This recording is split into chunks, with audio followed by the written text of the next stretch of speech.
What's going on, everyone? Welcome to the Tell Me More podcast presented by the Real Estate Cheat Code. I have Ronnie Woodrow with us, broker owner of Realstar Realtors. Ronnie, thanks so much for jumping on with us today to just share your story, your journey of real estate. Absolutely. I'm pretty excited to be here. Thanks, John. So Ronnie, we always start from the very beginning, childhood. What was childhood life like for you growing up? Were you raised here? What were some of your interests and hobbies? Yeah, no, I'm born and raised in the inner city of Columbus, Ohio. I'm a Southside kid through and through at heart, and a lot of family down there. I was with a couple siblings. Most that know me in the industry now know I have a twin brother that walks around looking like me, so it's debatable who's the pretty or ugly twin. We'll let the audience make that decision. But, high school football, just doing what most young kids do, don't know what they're doing and bumbling and fumbling along the way until you kind of stumble on something that you like. And that's kind of here we are 20 something years later. Did you go to college after high school or just jump into the career field? Yeah, so I did. My path was unique to the point of I had my first child at a pretty young age. And, we don't need this sob story, but we didn't have the money for school right away. So it was one of those get a job. And then I didn't get into college and get my degree until probably 15, 18 years later. But I eventually did. But yeah, in the beginning, it was workforce and then moved full steam ahead, really. Take me down that journey because, the reason why I bring on the Tell Me More podcast and, those that are viewers of this know my passion is helping new people get into this business. Mm-hmm. And with having successful brokers and real estate agents and just real estate professionals on here, it's sharing the stories that we all come from different walks of life, different career paths. We all built our businesses differently because I don't know about you. I don't necessarily like, you got to be the top listing agent in order to have success. You got to go and build a team if you want to have success. You got to go and do it this way if you want to have. So kind of take me down. You don't got to go into great detail if you don't want to, but take me down that career path. Yeah. And obviously, you mentioned you went to college later on, in life. Take me down that career path and then up to the point of when you were going to get your real estate license. No, I have no problem. I actually share this a lot because it's at point someone like me will hopefully find the inspiration and find that next step. But I was a young parent, high school sweethearts. We had our first son. Actually, I tell this story. We were 16 years of age. And so it was that finding that job and moving that motion. And then her and I were pretty determined at the time to, get our first house. And we were able to, with some family help, we got a house south of German Village. For those that know Columbus, Ohio, now it's called Marion Village. But trust me, it was never called Marion at the time. And, we bought that house and then we kind of lucked into the neighborhood kind of growing up around us. And, at the time, you don't know what you don't know. Yeah. And we flipped it and we sold it and I made some money. And I thought, well, I'm a genius. And, little did I know, I just lucked into a neighborhood that kind of caught fire and started to do quite well. And that kind of led my path into real estate. Real estate was never something that I ever thought I would be in. I had parents that kind of were in the contracting business. So I knew how to paint, I knew how to put a screw in, things like that.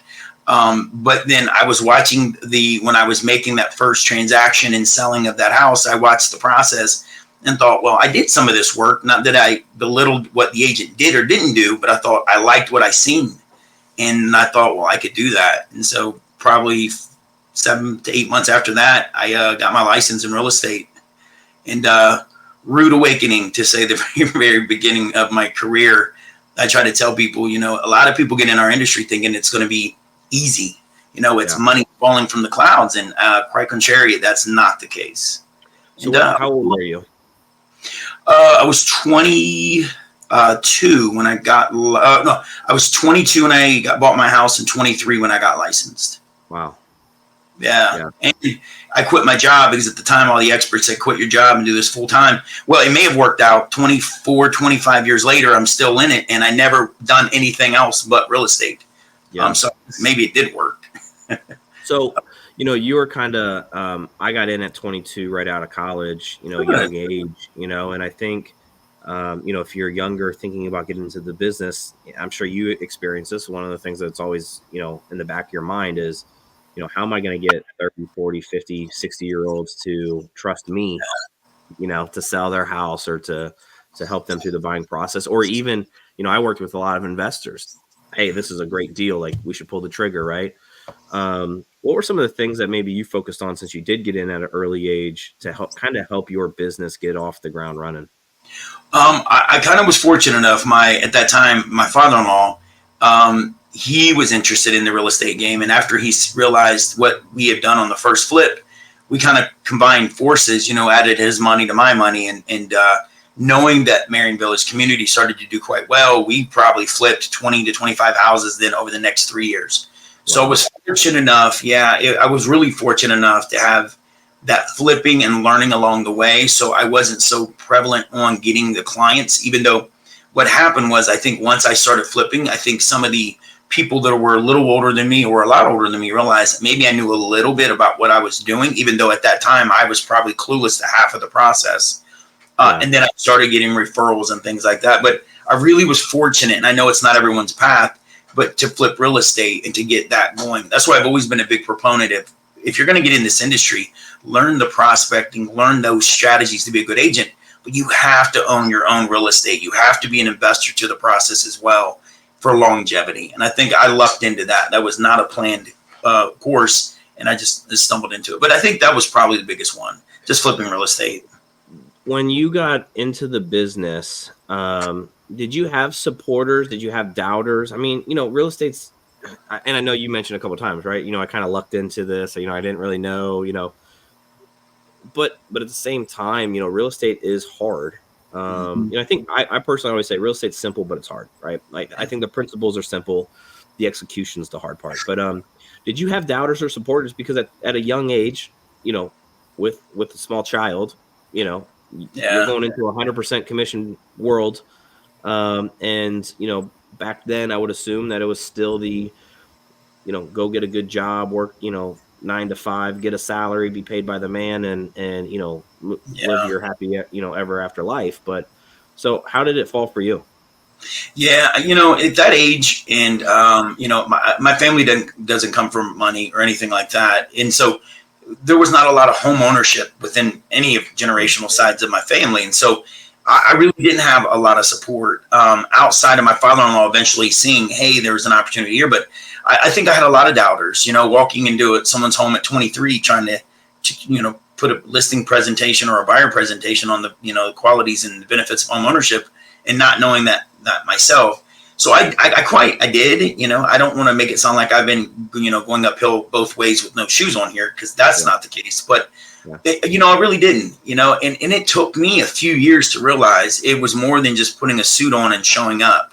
You had to do a little bit. When that gets to a point, you roll your sleeves up. So I think I had an uphill battle, which I think a lot of agents don't realize, regardless of where they're at. The majority of agents getting in the industry are going to have that struggle too. And I think that's not what they're preparing themselves for. But, you learn along the way. You got in this pretty young as well, John. If you don't know it, you got to learn it. And if you don't learn it, there's a resource, and find that resource. And so, I think that's what it was. I look back now and think, man, I was crazy at that age to think I could have pulled this off. But here we are, a few years later. At least we're still standing, I guess. Yeah. Did you know that, I know with the first property that you bought, you sold it and kind of said it was kind of luck because you didn't really know, the real estate stuff. Did you really want to focus more on the investing and flipping side, or did you know that you always wanted to become the real estate agent? And then obviously we'll talk about the broker decision, but the real estate agent side. Yeah, I think when I first set out, it was investing side. But I think because there wasn't a good place to learn that intently, or at least I didn't know where to look, it was easier for me to then fall back into just the residential sales, because then as my age group grew up, it's, hey, we want to buy a house. And then I'm like, hey, I know what I'm doing and I would like to help you. So I kind of naturally transitioned over to the residential side by learning the investment side. And then it didn't take me years later to learn the more in-depth side of the investing side of the world when it comes to money and equations and all that crazy stuff that, you should be looking towards. Yeah. Did you guys just mostly focus in Marion Village then, or did you guys go all over? Yeah, I'm telling you what, west of Parsons Avenue, in between High and South of Thurman, we were flipping. And I'll tell you, we flipped so much that the Columbus Dispatch caught notice of how quickly that neighborhood was changing. And there were several articles that they did, which they numerous times called me for, my comment, my quote. And even one of them I got a picture on the front of the home section at that time where me and my daughter's in the bathroom, and she's my baby, and she was probably 4, helping me install tile. So I left into it, got a little bit of, some PR on there based on the neighborhood, and then seeing my name. And, I was stationed down there with my office at that time. So I was around the neighborhood. Yeah. That was like me. I got in during the HGTV boom, 2011, 2012. And I was watching those shows like Flipping Boston. And, I was like, damn, if they can make 60, 70, 80 grand a flip, I want to do that, Yes. And so I got in with the idea of like, I want to do the investing world, but I should probably learn, the real estate side first, to kind of understand it. And, I kind of stuck with more of the real estate side, and I've dabbled into the investing side over the years. And I'm with you. I think so many agents, they want to be quote unquote investors, or, they want to just be a real estate agent. They don't want to work with investors. And I think you need to be well-rounded in all areas, especially if you're younger, like you or me getting in. I didn't know anything about a furnace. I didn't know anything about windows and luckily for me, you probably had some mentors to lean on. Like I had a great home inspector at the time. I don't know if you remember Forest Lyons, Byline's home inspections. And I used to sit there during those 3 hours, and he'd teach me and show me. And I had a couple of those guys that I could lean on. I had some family members that knew their way around the house, and it took me a while to learn basic stuff of what the pitch of a roof is and what type of roof versus furnace versus this. So, you learn. That's, and I've always said that most real estate agents need to set through a home inspection in the very beginning just to learn some basic jargon, and just to know what a thermostat is versus an air filter, because some don't. For sure. Yeah. So take me down the path of, transitioning to the real estate agent side. What were some of the things that you focused on in those early years as a real estate agent that really helped you gain traction? I know obviously your age group, was moving into that, but how did you go about building your real estate agent side of the business? Yeah, for me, I leaned heavily on my sphere of influence. One thing that I've been fortunate is I have a pretty large group of people around me, and we affiliate ourselves with. I was not an agent looking back that picked a community and put an invisible fence around it and said, this is my neighborhood. I never did it that way. I said, these are my group of people, and I'm going to organize events and items and anything that they needed in real estate, even if it wasn't to buy or sell. It was like, call me. I know of someone that can cut your grass or paint this. So I became the resource, I think, for all of our group of friends. And then part of it was a networking. I have always networked. I've always done happy hours, and I always invited everyone. So I think I was also correlated with, the fun guy in the business world. And so I think that's how I leapt into it accidentally, because that's just who my personality is. But I became the resource. I never was even though Marion Village probably to this, not any longer, but at that time I was the expert. I knew everyone. I knew what road versus what street. And, I never had that as my go-to area. Mine was still my sphere of influence. So I go from Buckeye Lake to Choctaw Lake in the earlier days. Those that are in Ohio know how far that drive is to chase the money. At that time I was chasing every opportunity, and you learn along the way where you show someone 20 houses and you don't get paid, right? You learn to start asking better questions. Like, are you really trying to buy a house? So, I think that was me. I focused on my sphere of influence. It took me years later to really realize business plan and marketing plan and actual strategies of prospecting, what hunting versus farming is like. And that goes over some people's head, but that's a real thing. But trial and error, young kid doing dumb things until, you learn. And now I'm an old person or an older person doing goofy things. Right. But it just, I want to touch on two things, but you said, there's a difference between hunting and farming. Can you just simplify that a little bit just so Yeah. the audience can digest it? Absolutely. So a couple ways to think of hunting and versus farming is think about a farm. You put seed in the ground, you grow water, hoping that in the fall or spring when that crop is to be grows, right? You don't want flooding or something that tears it out. So it's a slow process. Farming, it could be like postcards. Sending out one postcard to a community probably isn't going to get you anything. But if you do it over 12 months, 24 months, at some point that crop will then grow and then you can harvest it. Hunting is the exact opposite. And you can do it on your farm, we'll say, hypothetically. Hunting is that I'm going to go door knock. I'm going to go to an open house. I'm going to pick up the phone and call everyone in the area. And the real benefit is when you combine the hunting and farming. So when you say community A is my farm, I'm going to send postcards. I'm going to know everything about it. The highest price versus the lowest price. What's the, absorption rate in that neighborhood? And then you can also then hunt in that, right? Then you go in there and you start door knocking and door hanging and doing socials. But it's the process where you can almost predict better hunting than you can farming because the outcome is based on your effort. If I go door knock 1,000 homes, there's a probability of getting a client out that's pretty good. Farming, it doesn't happen that way because first, they don't know who you are, and who knows what happens in those neighborhoods. So hopefully that's the short version of what I could say there. No, I love it. There's a video that I always go to on YouTube, and as humans, and I think, one of the things I always try to get across to people is, it doesn't matter where you're at in the business. We all go through the same things, right? Like, you have a brokerage. I have a large team that competes with some brokerages in size. And, I always tell agents, like, it doesn't matter where you're at. We're all going through the same stuff. We all experience the same things. It's just at a different scale. But there's always this video I reference if I'm ever in a slump when it's like, man, I don't want to prospect, or man, I know I'm doing the right thing and I'm not getting the right results. It's Jim Rohn, The Seed and the Sower on YouTube. And it talks about the farming reference that you just mentioned. It's about 11 minutes, 12 minutes.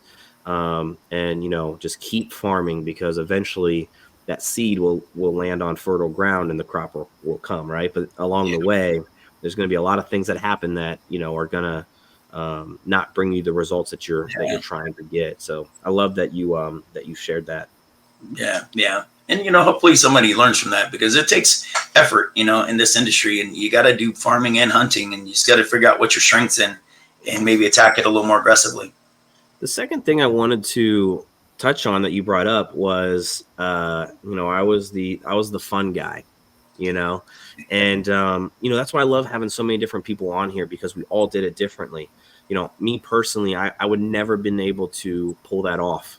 I'm a little bit better now, as I've gotten older and, personality changed a little bit, but, back then getting into the business, if someone said, hey, go throw, events and happy hours and parties meaning client appreciation events and all those things, parties could work too, but it never would have worked for me, right? It just wasn't who I was. But, Gary Vee shared this analogy one time on a podcast I was listening to, and it was, as a business owner, you can apply this to real estate, and it's what you did. You want to be the kid in high school that everyone knew through the parties.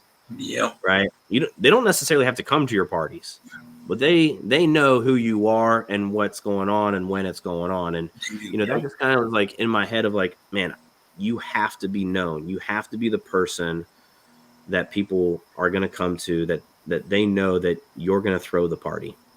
Yeah, and it is, with that lack of understanding, it's the popularity contest in many ways. People have to know who you are. It's, in Ohio, to get a real estate license, it's called a special agent, believe it or not. That's the term for it. And I try to tell all the new agents, don't be like 007 special agent. Your job is not to be in the bushes, hidden in the shadows. I need you out front. Like, people need to know who you are, singing it from the top of the roofs and the trees in the beginning, and to be the person of all resources real estate. Like I say, it doesn't have to be these kegger parties, it might work for some people, but mine really wasn't. Mine was throwing OSU tailgates and inviting a lot of people. And we got to a point we were getting 2,000 and 3,000 people at these tailgates. So the goal was trying to capture that information, But, I tell one story about this on the networking, and this is one that's always stuck pretty intently for me. So I had a lady come from one of these tailgates, and she had said to me, she was trying to buy a $10,000 duplex, $10,000, right? And she probably called 10 real estate agents and no one called her back. And I just happened to catch the call. She came to one of the tailgates, and I said, sure, I don't mind helping you. We all know what the commission's on that, but you know what? Let's help them anyway. That's our job. And she ended up buying that duplex and probably bought another $2.5 million over the next 5 years off of me, including her $1 million home. So sometimes don't shortcut that in the beginning if you think there's not something in it for you. And what that just did for me, John, it triggered something. And where I actually, from an earlier question, what really took off for me was me not expecting something from someone, but other to giving back. And I know that sounds cliche, but when I started finding a way to help my other friends and family and colleagues with their businesses, it was amazing how things opened up for me. All of a sudden, I'm getting referrals that I hadn't gotten before. So I think that they recognize the gratitude of me going out of my way without expecting anything. So I think that was a better answer to our earlier question is, it's okay to go out of your way, even if you get nothing out of it. Yeah. I think that's one of the hardest mindset shifts that one might have to make in real estate. Yeah. It's I have similar stories to you, because when I got in 2011, we were selling REOs. And Ryan had a foreclosure, portfolio that we were selling off. So like I cut my teeth in that investment world, and that's a tough one. It's just one of those things, right? Like you never judge a book by the cover. You just never know what's going to happen, right? One phone call may change your life because that person's connected, even if they're only buying a $200,000 house or whatever it is, right? But there's a great book called The Go-Giver.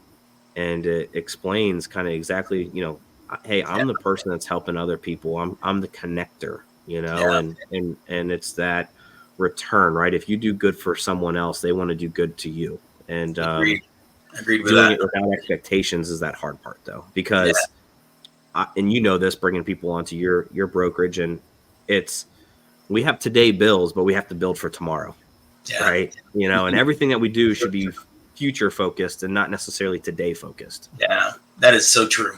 So true. Ronnie, lead me down the path of when did you get to the point? Did you have a team, or did you just decide I want to open the brokerage? Kind of lead me down that growth process there. No. So I did. So I was probably right around year 5. Year 5, I probably realized I started to, so year 1 was so low in real estate sales. Year 2 didn't take very hard to double it. But probably year 5, I quadrupled it over that time. And then I realized I was starting to pick up momentum. And so I did form a team. The team was called the Woodrow Associates team at the time. And I think I had 5 agents working for me. And we were doing quite well. We were getting some international awards from our brokerage at that time. We were the top 1% of the agents with that brokerage worldwide. So we were starting to sell real estate intently. I always knew that my greater aspirations was to own the brokerage, at that time. And so I was in sales for probably a total of, brokerages, so 18 years, I think, before I finally did it. I had a team for probably 13 of those years.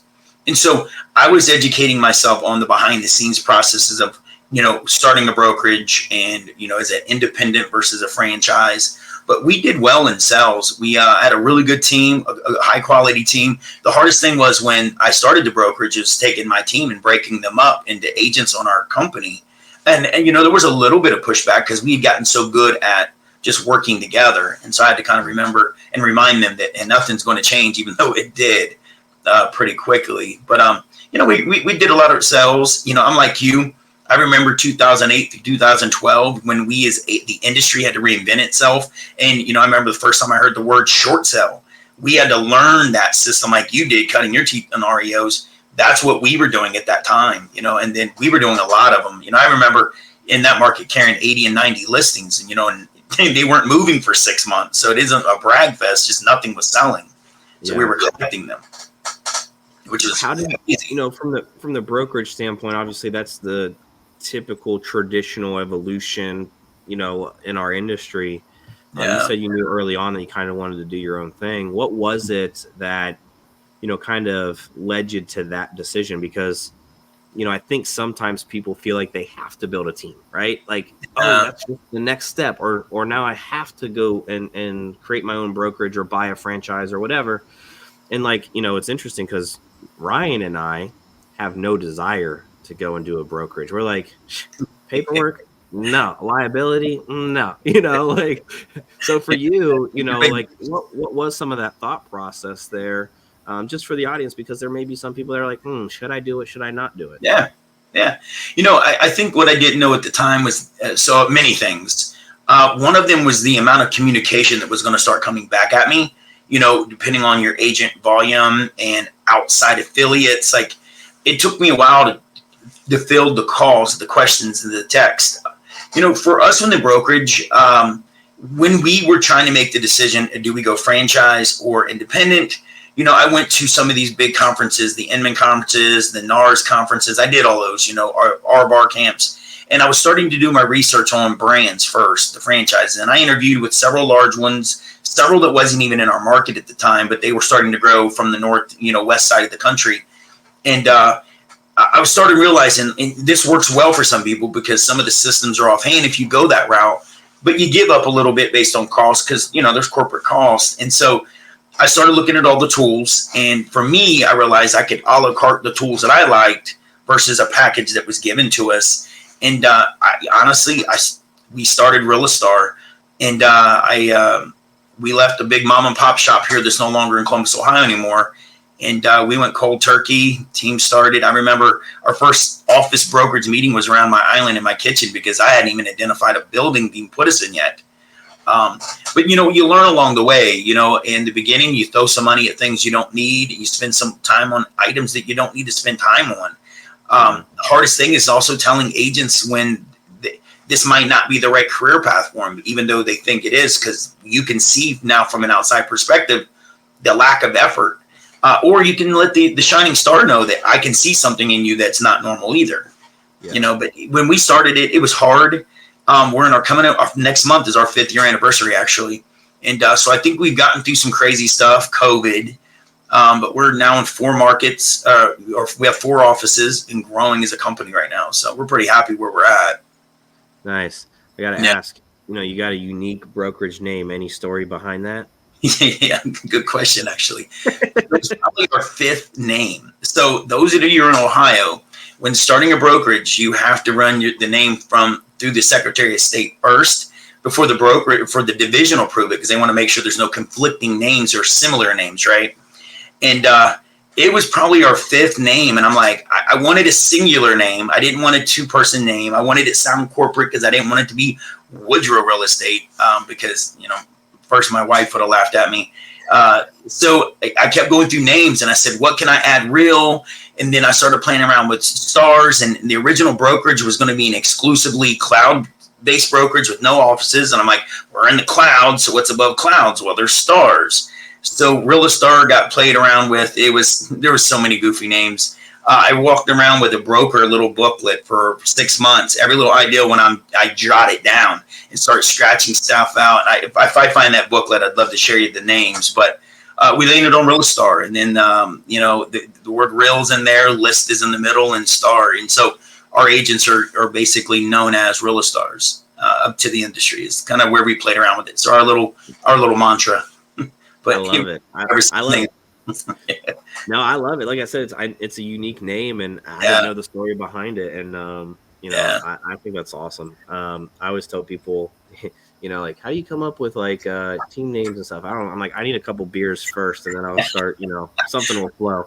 I'm pretty sure that Realistar came off a few beers myself, right? Ronnie, I want to kind of move towards future goals and vision of where you want to take things and where do you see things going. Is there anything that you're looking to accomplish here in the next 12 months? Yeah, we got a lot, actually. So within our brokerage, I'm looking to double the headcount. We're right around 75 agents or so right now. So we're looking to double headcount. We're looking to add another 4 offices, community offices, which are different from corporate offices.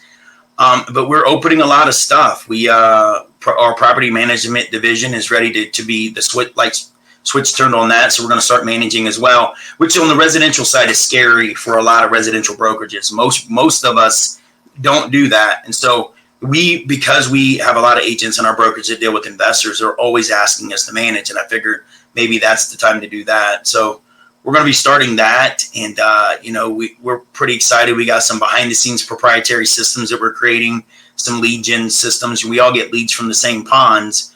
But we got, stuff like that, trying to grow our team, trying to get more efficient. As we move and we grow, we're realizing where to trim the fat on the processes and the internal systems, and just get better, to be honest with you.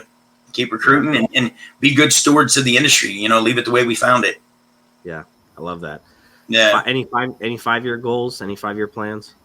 Yeah. I'm not that far out there yet. Honestly, it is, I can tell you now, Florida is one of the locations we'll be growing to. And then as we open our Cincinnati market, we obviously need to be in Indy and Kentucky. So I know Florida's in there, to be honest with you. I think long-term, I'm trying to find a way to create a real estate trust without it being a trust. Maybe it's a real estate syndicate for our agents. So portions of their incomes can go in and collectively buy and invest as a group for them for long-term investment, long-term, honestly, retirement. So we're looking into that, talking to a couple, experts in that field to figure out how to do that. Yeah. And obviously sharing all revenues with the agents. We all work in the same direction. Why shouldn't we all share from the same pie? Yeah. I think we are in a moment of time, maybe over the next 5 years where there's going to be a lot of, 5 to 10 years where there's going to be a lot of changes from the brokerage standpoint to the value to the agents. When I got in, it was teams and leads, like that was the thing, and then it was for a hot second. Oh, you got TCs are being provided, and now it's like, you got the rev share, you have profit share, I love where your mind's going. And I know there's a team out in Colorado that does it the same way of, hey, let's take a piece of your pie and a piece of the company side of the pie, put it into an account.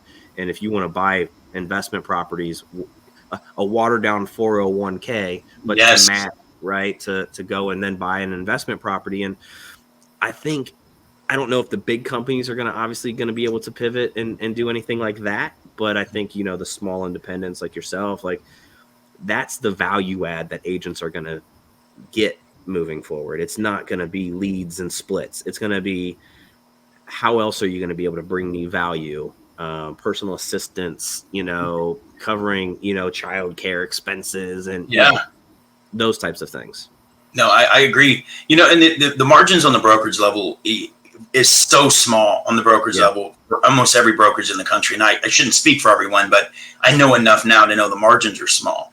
Yeah. So there has to be a value add. Are you going to help me long-term with my investment strategy?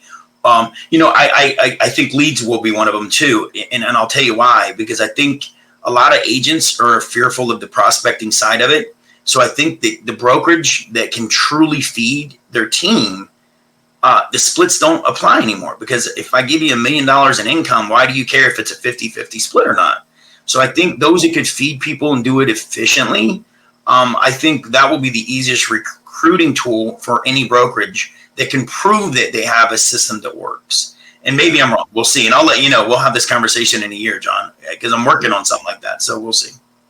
No, I mean, at the end of the day, if you have an opportunity where you're handed essentially money. Yeah. Right. And I think that's the biggest thing that agents get wrong. Like they always look at the split, but they don't look at the $10,000 lead that turns into multi-million dollars later down the road. And I always tell this to agents: are you in this for 1 year or are you in this for a career? Because it shouldn't matter about this one deal and the cost of this deal. That's called the cost of acquisition, right? Yeah. And so your job is to get referrals off of this person and then to help them when they sell, buy, and down the road. So I think that's the biggest thing. If I could change anything of our industry, is agents always chasing the highest and best split, because it's not, for some people it is that, right? But depending on where they're at in their business, but for the high majority, it's not that. Agreed. Like the commission splits aren't as important as people think they are. And honestly, And we're aggressive. Most brokerages have their plans or whatever it is. Most of us are all pretty aggressive with our splits. Training too. I think a lot of people don't. They think they want training, but then they want it for free. And I'm like, well, you got to pay for it along the way. So what is that? Is it split, monthly fee, whatever that is? But I think a lot of agents don't. They say they want the training, but until they're required to do the training, I think there's also a missing there a little bit. But yeah, we'll see. Yeah. What's a legacy goal for you? Honestly, I got a lot. I mean, I on the brokerage level, I kind of want to see this thing get large. I see this, and not to really go down the road, but there was a local brokerage here called HER Realtors, and they had the senior, that family, Harley Senior, was well known. He was really, really looked upon as one of the Mount Rushmores of Central Ohio's real estate. I just want people to look back, and for me, honestly, money's great, but I want people to understand that I cared. And I know it sounds the cheesiest way out of this answer, but I go out of my way to help anyone that wants it, because listen, the better we are as an industry, the easier it is for the next generation. Heck, it's easier for us when it's better.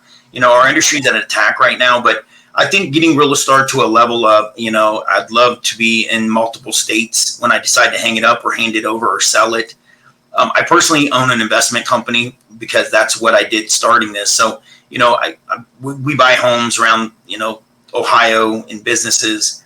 I just want anyone that knows of me to know that I was one of the good guys. And I think that's, without lacking, sounding cheesy, I think that's what I'm kind of hoping for. Oh, that's awesome. Last question for you, Ronnie. If you could give the audience one piece of advice that either you received, that you always go to, or that one that you always give, what would that be?